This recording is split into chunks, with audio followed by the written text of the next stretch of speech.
আপনি কি জানেন এমন কিছু জিনিস আছে যা আমরা দেখতে পাই না কিন্তু আমাদের ক্ষতি করতে পারে? অন্ধকারের ভয়, মানুষের হিংসা, এমনকি জাদু। এই সব থেকে বাঁচার জন্য আল্লাহ আমাদের একটি শক্তিশালী সূরা দিয়েছেন, সূরা ফালাক। আসসালামু আলাইকুম রহমতুল্লাহ বারাকাতুহু। বিসমিল্লাহির রহমানির রহিম।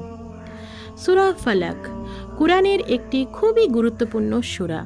এই সূরায় আল্লাহ আমাদের শিখিয়ে দিয়েছেন কিভাবে আমরা সব ধরনের খারাপ থেকে বাঁচতে পারি। আল্লাহ বলেন, বলুন আমি আশ্রয় চাই ভোরের রবের কাছে। এখানে ফালাক মানে হলো ভোর বা সকাল, অন্ধকারের পর আলো আসা। এরপর আল্লাহ বলেন তিনি যা সৃষ্টি করেছেন তার অনিষ্ট থেকে, অর্থাৎ পৃথিবীর যে কোনো ক্ষতি থেকে আমরা আল্লাহর কাছে আশ্রয় চাই। এরপর বলা হয়েছে অন্ধকার রাতের অনিষ্ট থেকে, যখন তা গভীর হয়, কারণ অনেক খারাপ কাজ রাতের অন্ধকারে হয়। এরপর আল্লাহ বলেন গাঁটে ফু দেওয়া জাদুকারীদের অনিষ্ট থেকে, অর্থাৎ জাদু বা ব্ল্যাক ম্যাজিক থেকেও আল্লাহর কাছে আশ্রয় চাইতে হবে।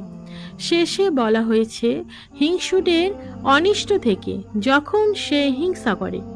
মানুষের হিংসা খুবই বিপজ্জনক, এটি আমাদের ক্ষতি করতে পারে। এই সূরার মাধ্যমে আমরা আল্লাহর আমাদের শিখিয়ে দিয়েছেন আমরা যেন সব সময় তার কাছে আশ্রয় চাই, বিশেষ করে সকালে এবং রাতে। এই সূরা পড়া খুবই গুরুত্বপূর্ণ। আল্লাহ যেন আমাদের সবাইকে সব খারাপ থেকে হেফাজত করেন, আমিন। আর এই সূরাটি সকাল এবং সন্ধ্যায় পাঠ করা তৌফিক দান করেন।